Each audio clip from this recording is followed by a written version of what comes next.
Om Namo Bhagavate Vasudevaya. Om Namo Bhagavate Vasudevaya. Om Namo Bhagavate Vasudevaya. Om Namo Bhagavate Vasudevaya. Om Namo Bhagavate Vasudevaya. Om Namo Bhagavate Vasudevaya. We are reading from Srimad Bhagavad Gita as it is, chapter number 2, entitled Contents of the Gita Summarized. Text number 18 and 19. Antavanta ime deha nityas yokta saririnaha anasino prameyasya tasmat yudyasva bharata.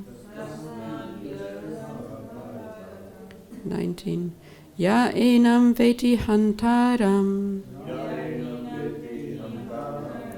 yas chainam manyate hatam oboto navijanito nayam hanti nahanyate antavanta ime deha nityas yokta saririnaha anasino prameyasya tasmad yudyasva bharata. Ya enam veti hantaram yas chainam manyate hatam obauto navijanito nayam hanti nahanyate antavanta ime deha nisyas yokta saririnaha anashino aprameyasya tasmad yudyasva bharata. Ya enam veti hantaram yas chainam manyate hatam obauto navijanito nayam hanti nahanyate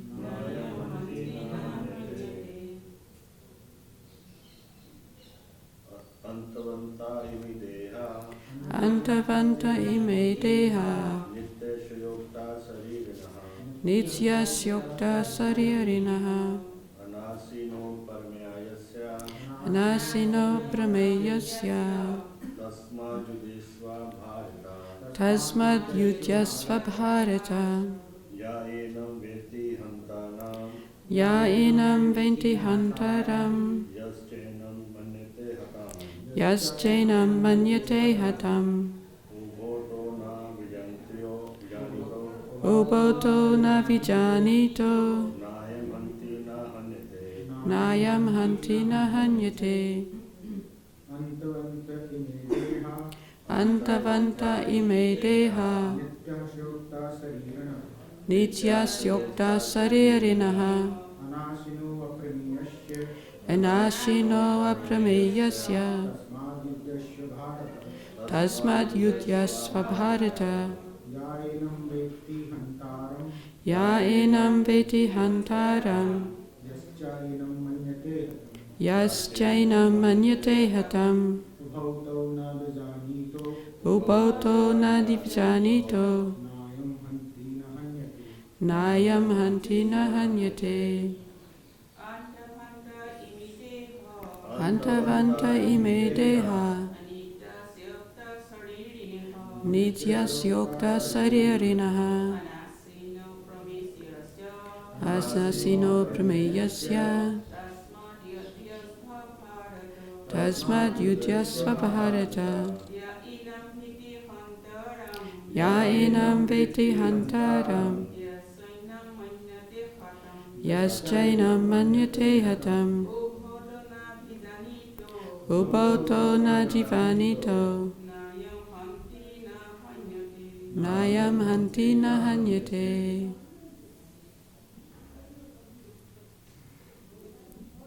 Antavanta. Perishable. Ime. All these. Deha. Material bodies. Nityasya. Eternal in existence. Uktaha. Are said. Saririnaha. Of the embodied soul. Anashinaha. Never to be destroyed. Aprameyasya. Immeasurable. Tasmat. Therefore. Yudyasva. Fight. Bharata. O descendant of Bharat. Translation and purport, His Divine Grace, A.C. Bhaktivedanta Swami Srila Prabhupada. Okay. The material body of the indestructible, immeasurable and eternal living entity is sure to come to an end. Therefore fight, O descendant of Bharata. And please repeat. The material body of the indestructible, immeasurable, and eternal living entity is sure to come to an end. Therefore fight, O descendant of Bharata. Purport. The material body is perishable by nature. It may perish immediately, or it may do so after 100 years. It is a question of time only. There is no question of maintaining it indefinitely. But the spirit soul is so minute that it cannot even be seen by an enemy, to say nothing of being killed. As mentioned in the previous verse, it is so small that no one can have any idea how to measure its dimension. So from both viewpoints, there is no cause of lamentation, because the living entity, as he is, cannot be killed, nor can the material body be saved for any length of time or permanently protected. The minute particle of the whole spirit acquires this material body according to his work, and therefore observance of religious principles should be utilized. In the Vedanta Sutras, the living entity is qualified as light because he is part and parcel of the supreme light. As sunlight maintains the entire universe, so the light of the soul maintains this material body. As soon as the spirit soul is out of this material body, the body begins to decompose. Therefore, it is the spirit soul which maintains the body. The body itself is unimportant. Arjuna was advised to fight and not sacrifice the cause of religion for material bodily considerations. Text number 19. Neither he who thinks the living entity is the slayer, nor he who thinks it is slain is in knowledge. For the self slays not, nor is slain. Please repeat. Neither he who thinks the living entity the slayer, nor he who thinks it is slain is in knowledge. For the self slays not, nor is slain. Purport. When an embodied living entity is hurt by fatal weapons, it is to be known that the living entity within the body is not killed. The spirit soul is so small that it is impossible to kill him by any material weapon, as will be evident from the subsequent verses. Nor is the living entity killable, because of his spiritual constitution. What is killed, or is supposed to be killed, is the body only. However, this does not at all encourage killing of the body. The Vedic injunction is Ma himsyat sarvabhutani. Never commit violence to anyone. Nor does understanding that the living entity is not killed encourage animal slaughter. Killing the body of anyone without authority is abominable and is punishable by the law of the state as well as by the law of the Lord. Arjuna, however, is being engaged in killing for the principle of religion and not whimsically. Om Jnana Timirandasya Jnananjana Shalakaya Chakshuran Manitam Yena Tasmai Shri Gurave Namaha Sri Chaitanya Manobhistam Stapitam Yena Bhutale Swayam Rupa Kadamayham Dadati Swapadantikam Vandayaham Sri Guruho Sri Yuta Padakamalam Sri Guruna Vaishnavamscha Sri Rupam Sagrijatam Sahagana Raghunatanvitam Tam Sajivam Sadvaitam Savadutam Parijana Sahitam Krishna Chaitanya Devam Sri Radha Krishna Padan Sahagana Lalita Sri Visakanvitamscha Hey Krishna Karuna Sindhu Dinabandho Jagatpate Gopesha Gopika Kanta Radha Kanta Namustite Tapta Kanchana Gaurangi Radhe Vrindavaneshwari Vrishabhanu Sute Devi Pranamami Hare Priye Vancha Kalpatarubhyascha Kripa Sindhubhya Evacha Patitanam Pavanebhyo Vaishnavebhyo Namo Namaha Nama Om Vishnu Padaya Krishna Prestaya Bhutale Srimate Bhaktivedanta Swaminiti Namane Namaste Saraswati Deve Gauravani Pracharine Nirvishesha Shunyavadi Pastyatya Deshatarine Jai Shri Krishna Chaitanya Prabhu Nityananda Sri Advaita Gadadhara Shivasari Gaura Bhakta Vrinda Hare Krishna Krishna Krishna Hare Hare Hare Rama Rama Rama Hare Hare Antavanta ime deha nisyasyokta saririnaha anashino aprameyasya tasmad yudyasva bharata ya enam veti hantaram yas chenam manyate hatam ubo to navijani to nayam hantina hanyate. The material body of the indestructible, immeasurable and eternal living entity is sure to come to an end. Therefore fight, O descendant of Bharata. Neither he who thinks the living entity is the slayer, nor he who thinks it slain is in knowledge. For the self slays not, nor is slain. Hare Krishna. So here, Lord Krishna is taking up from verse 12, almost through to verse 30. And he seems to be repeating himself again and again, the same points. Towards the end of this section, Srila Prabhupada mentions in a purport that this repetition for something that's very, very important is not a fault. Sometimes in Sanskrit, they see repetition as a fault. But for an important point, to make the point again and again, is simply to make sure that it's understood. So Lord Krishna is explaining in different ways how Arjuna is not his body.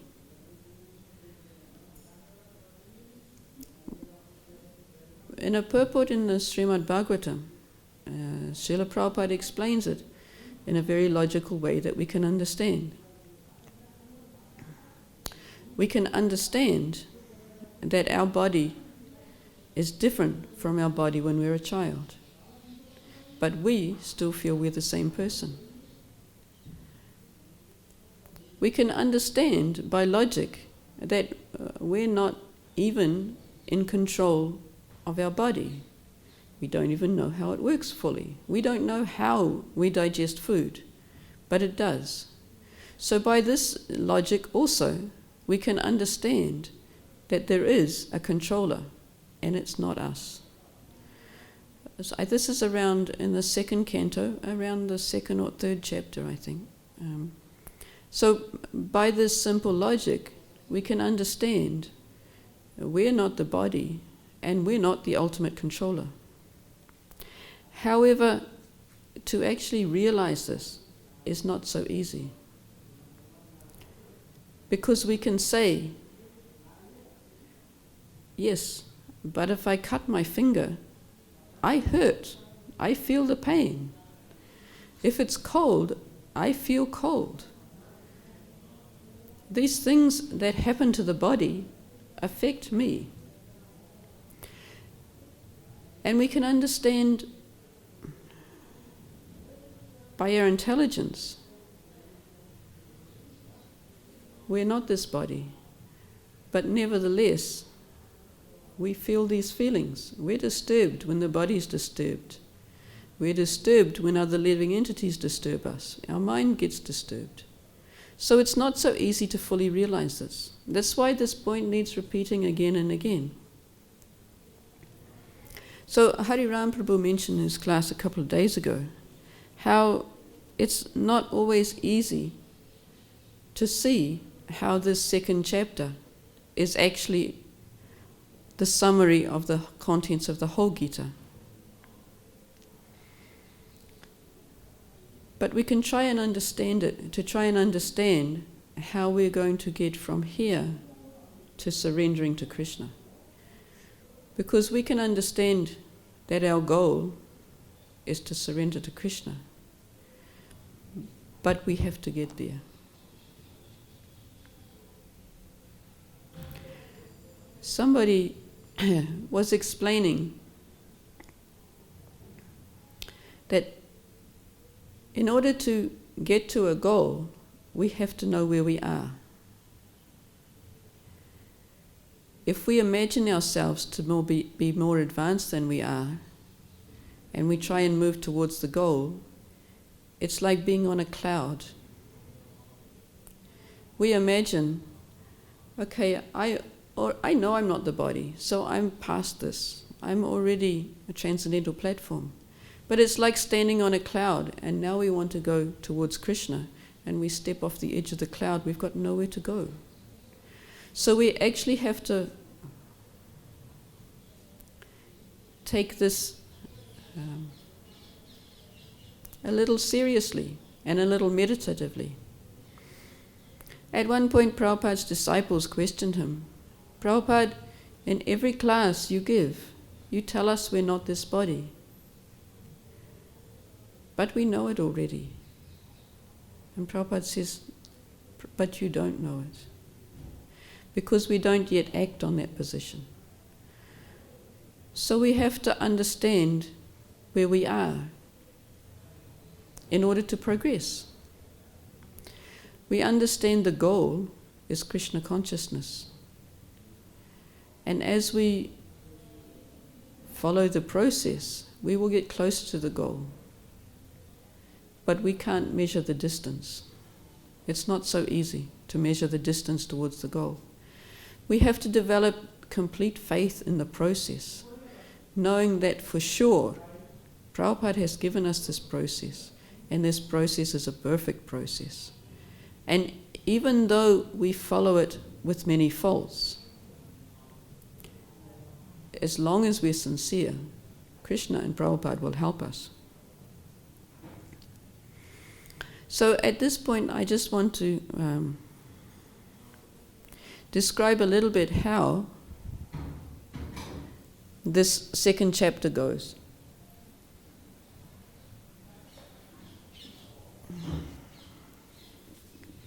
So I'm taking this from Burijan's book, Surrender Unto Be, which is his overview of the Bhagavad Gita.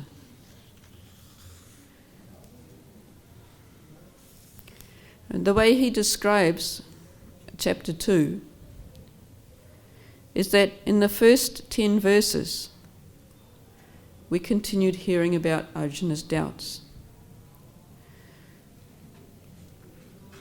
So these doubts we have to also meditate on, because in some ways these doubts are also our doubts. These are also the things that stop us from surrendering. In this section that we're on now, from verse 11 through to verse 30, Burijam describes this as Gyan, because it's by analytical study we try and understand that the soul is eternal, it will never die, and the body can never be saved. From verses 31 to 38, Krishna then explains about working as a kshatriya, about the benefits of doing his duty and the consequences of not doing his duty. Burijan explains this as karma kandi.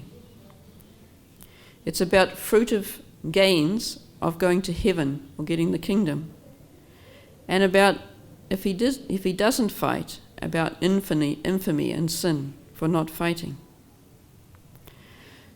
So the jnana section we're on now, the karma section follows, and then buddhi yoga from 239 to 253, which Burijan explains as niskam karma, which means doing your duty without expecting the results, which comes right up to bhakti yoga. One works in knowledge, knowing that it will lead to bhakti, and thus he's detached from the fruits of the work. And then the last section of the chapter describes the success, what it's like when one achieves an equipoised platform. So this relates to the Bhagavad Gita as a whole. The commentators, particularly Vishwanath Chakravarti Thakur, has explained how the first 6 chapters of the Gita are generally karma yoga, and the last 6 chapters are generally jnana yoga. They describe how the soul is embodied. They give us a fuller understanding of the process of embodiment. And the middle 6 chapters are bhakti yoga.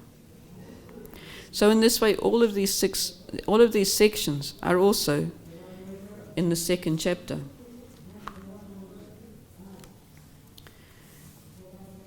There's another appendix that Burijan has included, which takes Srila Prabhupada's comments about the chapters out of the purports.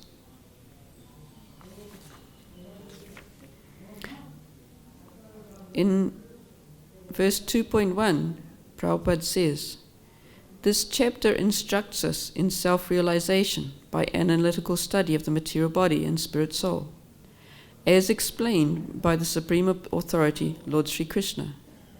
This realization is possible when one works without attachment to fruitive results and is situated in fixed conception of the real self." So in this short paragraph, Prabhupada has summarized the whole things. Understanding one is not the material body, one is the spirit soul. This realization is possible when one works without attachment, which is the 2nd section, and then in fixed conception of the real self.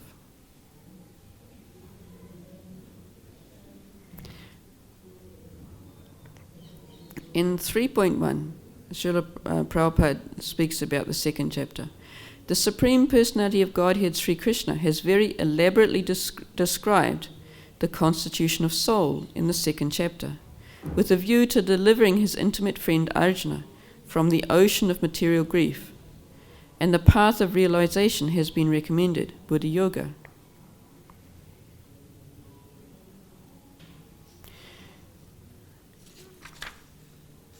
In the following verse 3.2, Prabhupada says, "In the 2nd chapter, as a prelude to the Bhagavad Gita, many different paths were explained, such as Sankhya Yoga, Buddhi Yoga, control of the senses by intelligence, work without fruit of desire, and the position of the neophyte. This was all presented unsystematically. A more organized outline of the path would be necessary for action and understanding." So Prabhupada is saying that Krishna has just summarized all the knowledge, and now he's going to go from the 3rd chapter through to the end, systematically describing it in detail.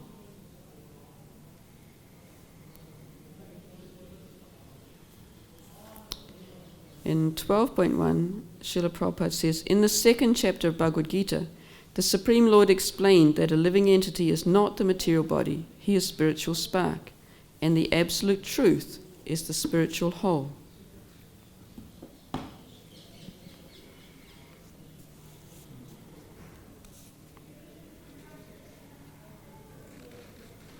So in these two verses today,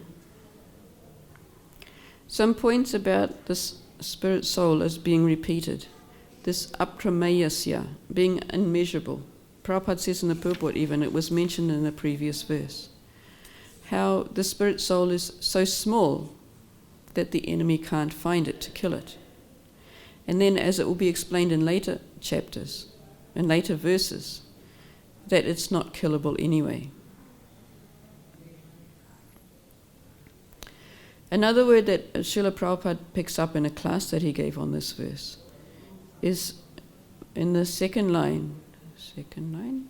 No, it wasn't. Yes, it's the second line. There was nityasya yukta. The word yukta, ukta, translates in the word for word as are said.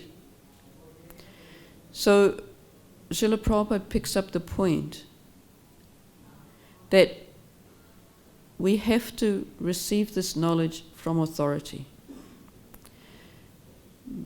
The soul is immeasurable by any material instrument. As mentioned in a class yesterday, I think, the scientists believe they can measure the atom. The soul is called anu, atomic, but it is even smaller than the atom. It is actually not measurable. It's described in the Shastras as being 1/10,000th the size of the tip of the hair. But that's for our understanding of how minute it is.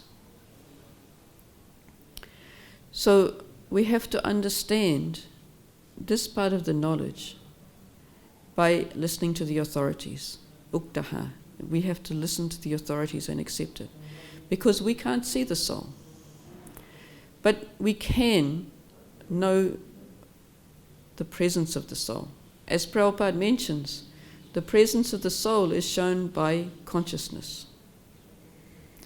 The consciousness of the body spreads throughout the body, as the light of the sun spreads throughout the universe. So this consciousness is the symptom of the soul. When the soul leaves, the consciousness is gone.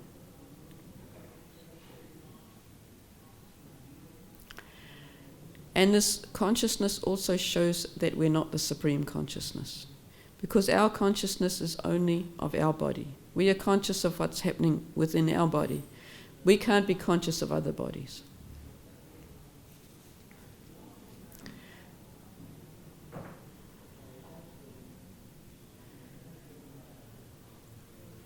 So for the most part, we accept this by listening to authorities.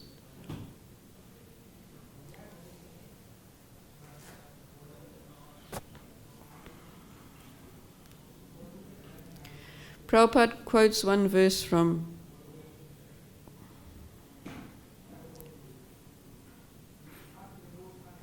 Brahma Samhita.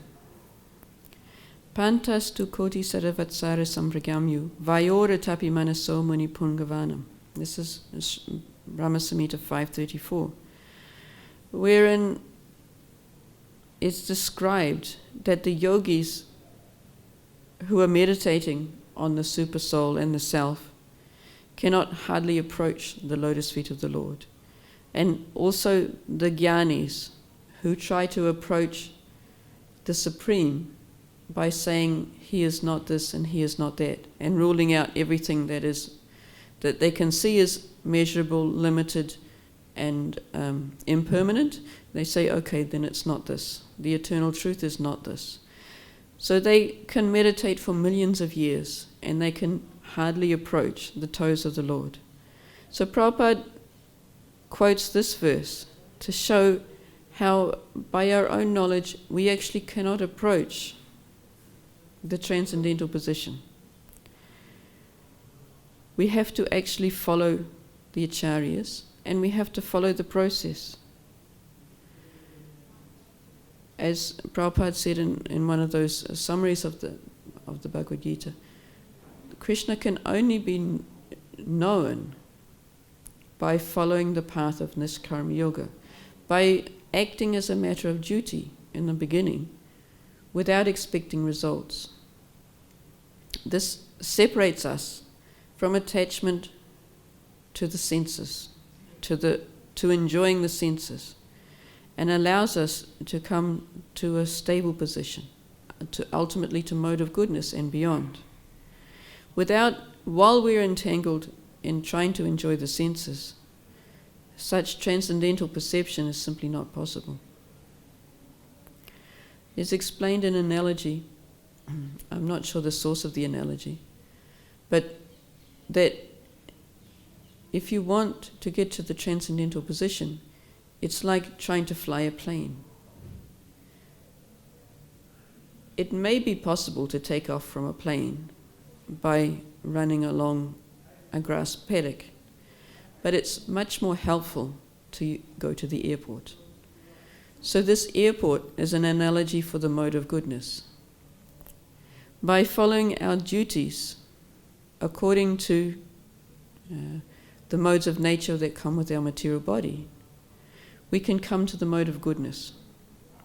In the beginning of the 16th chapter, Divine and Demoniac Natures, the Acharyas explain that these divine qualities explain how one can achieve perfection no matter which varna or ashrama one is situated in.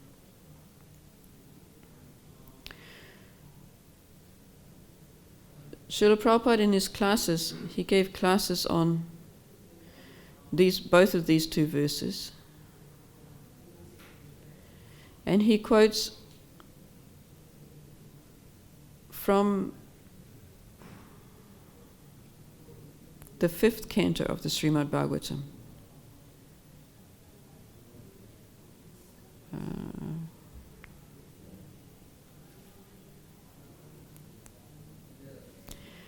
(554), which explains how sense gratification is completely opposed to our real best interest in life.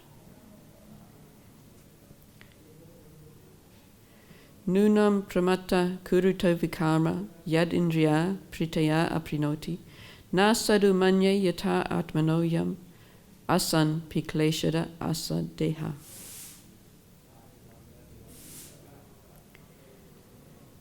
When a person, this is translation, when a person considers sense gratification the aim of life, he certainly becomes mad after materialistic living and engages in all kinds of sinful activity.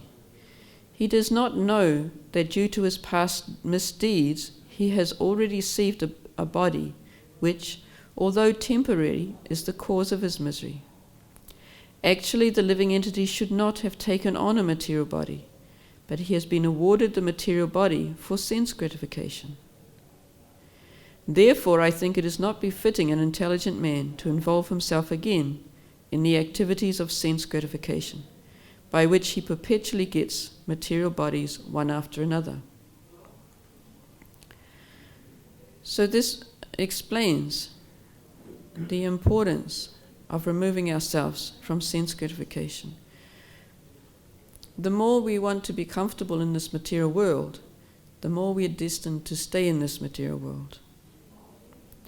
In the same chapter, this is the teachings of Lord Rishabhdev to his sons.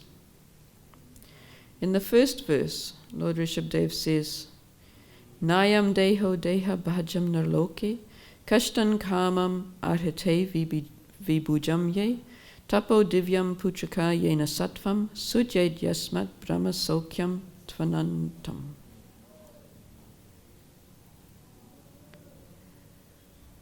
Lord Rishabhdev told his sons, My dear boys, of all the living entities who have accepted material bodies in this world, one who has been awarded this human form of life should not work hard day and night simply for sense gratification, which is available even for dogs and hogs who eat stool. One should engage in penance and austerity, to attain the divine position of devotional service.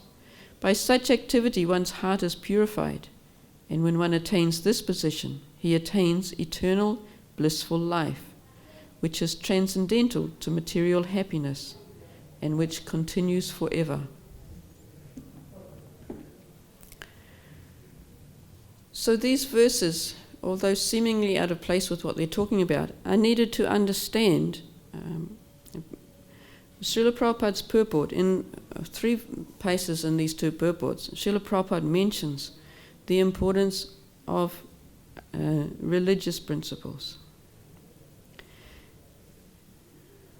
In the center of the first purport, Prabhupada says, "The minute particle of the whole spirit acquires this material body according to his work, and therefore observance of religious principles should be utilized." This is very much the same as what Rishabdev is saying in the first verse of the chapter.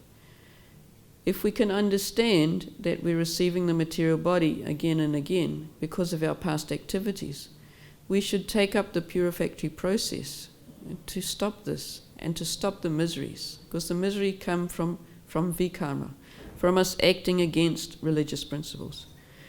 The basic definition of sinful activities is acting against the religious principles. At the end of the purport, Srila Prabhupada says, Arjuna was advised to fight and not sacrifice the cause of religion for material bodily considerations. And at the end of the purport to text 19, Prabhupada also says, Arjuna, however, is being engaged in killing for the principle of religion and not whimsically. So this principle of religion is being stressed and again by Prabhupada. So this is why I'm trying to get at the actual flow of this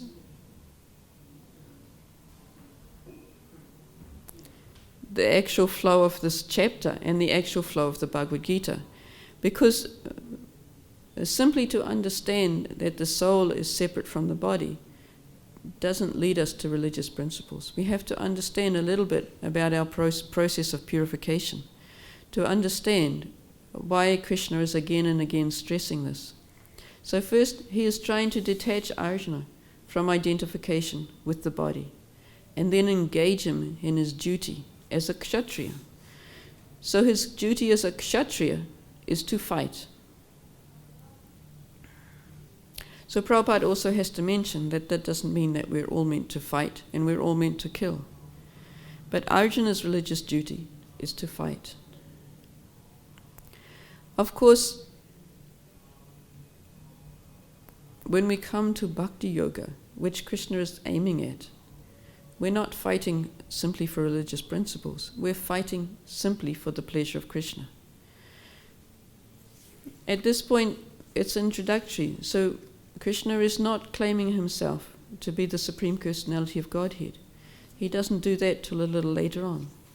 But even as early as the 3rd chapter, he's requesting Arjuna to fight for him, even though he has not yet claimed himself to be the Supreme Personality of Godhead.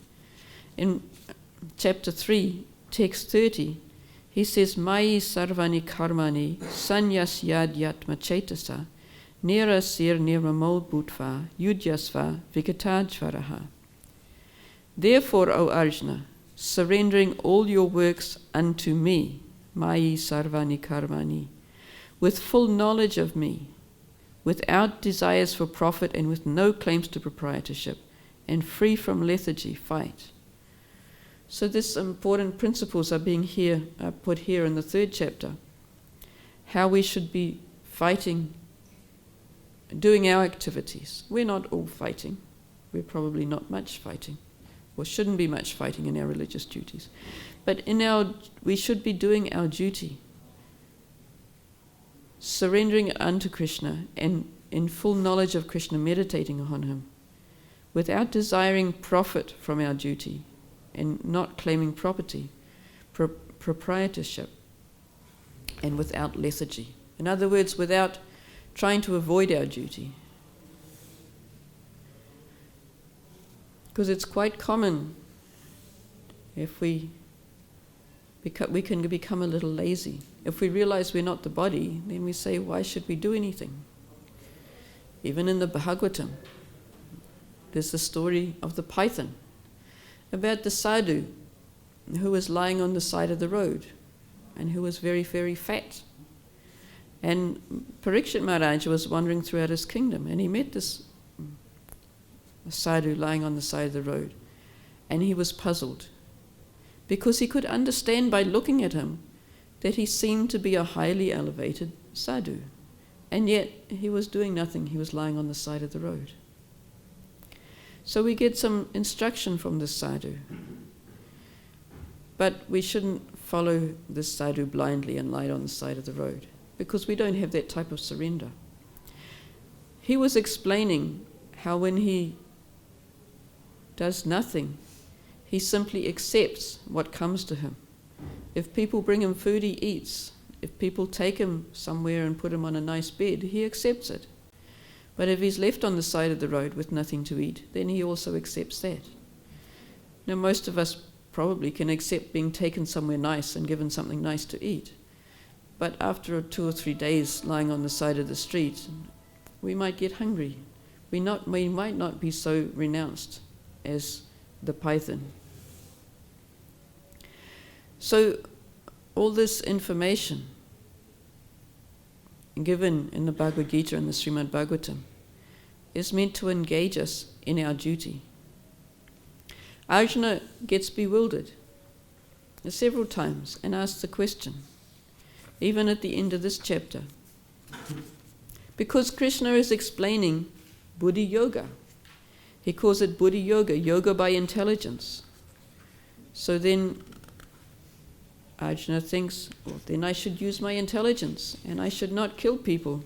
I should just not engage. He says, Arjuna says at the first verse of the 3rd chapter, O Janardana, O Keshava, why do you want to engage me in this ghastly warfare if you think that intelligence is better than fruit of work? So this is to help us clarify that actually Buddhi Yoga doesn't simply mean intelligence. Buddhi Yoga means to engage ourselves in work without fruit of results.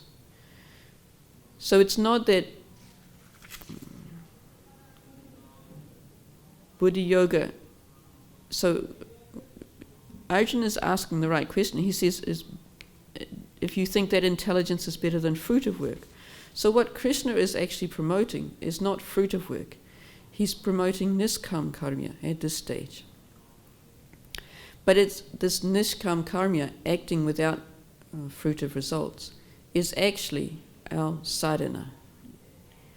When we understand fully this 3rd chapter, Krishna is actually talking about our practice of sadhana. He's not talking about simply doing something without expecting results. He's explaining, Lord Krishna is explaining that we should try and do this for him, as I just read at the end of the 3rd chapter. We should do it for Krishna. So then it is not simply Niskam Karma Yoga. And actually, perfect Niskam Karma Yoga is not possible without devotion anyway. Without devotion, without knowledge of the goal, we can't be free from wanting something for ourselves. Even the transcendentalists, the Brahmavadis, they don't know much about the Supreme Absolute Truth. They only know his impersonal position. And their goal, thus, is not pure. Their goal is thus to become free from the entanglement of the material world. And as such, the Acharyas explain it's not, they can achieve Brahmajyoti, they can achieve Brahman realization, but they risk coming down again. As you find a lot of so-called transcendentalists opening up hospitals and providing water to the villages and various things, because there is a need for the soul to be engaged in welfare work. We can't just simply be impersonal. We can't be fully independent. We're by nature interdependent on each other because we're all part and parcel of Krishna. So we can't independently just try and realize ourselves by ourselves. It's not the nature of the soul. The nature of the soul is active, and the nature of the soul is pleasure-seeking. So simply by negation of the material, one cannot find peace, and one cannot therefore find permanent position. So that's why Krishna is not recommending that Arjuna becomes a Brahmavadi and stops working and just says, I don't want to kill my relatives, therefore I'm not going to do anything. Krishna wants Arjuna to fight in his duty, thinking of Krishna and doing it for Krishna's pleasure. And that is the perfection of the Bhagavad Gita, to surrender unto Krishna.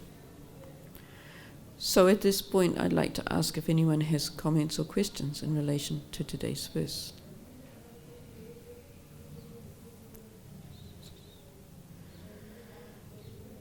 The material body of the indestructible, immeasurable, and eternal living entity is sure to come to an end. Therefore fight, O descendant of Bharata.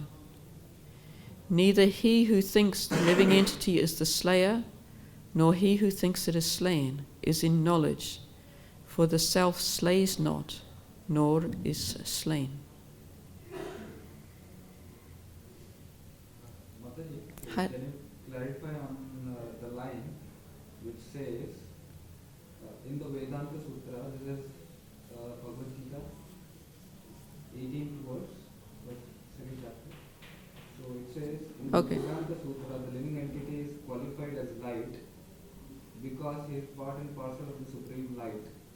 As sunlight maintains the entire universe, so the light of the soul maintains this material body. Yes. So the light of the soul, how do we translate that? So that's understanding as consciousness. That's explained, is it the 13th chapter or the 15th chapter? I always forget these. I think it's the 15th.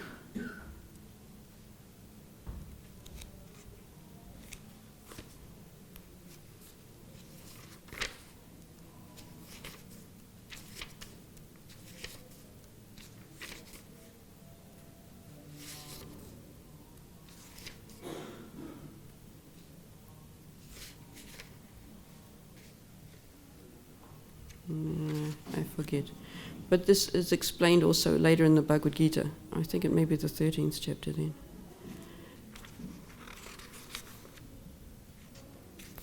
How this consciousness, being the symptom of the soul, is how the soul's influence is spread over the whole body.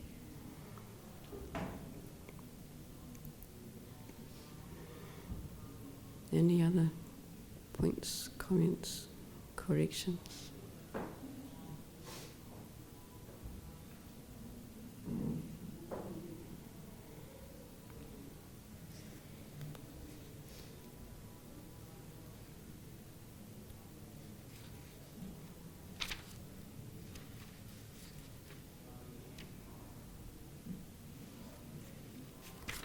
I think I know where it is.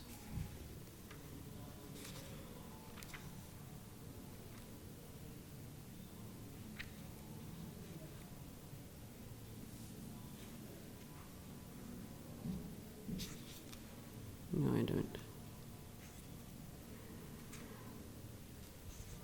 Okay. Anything else?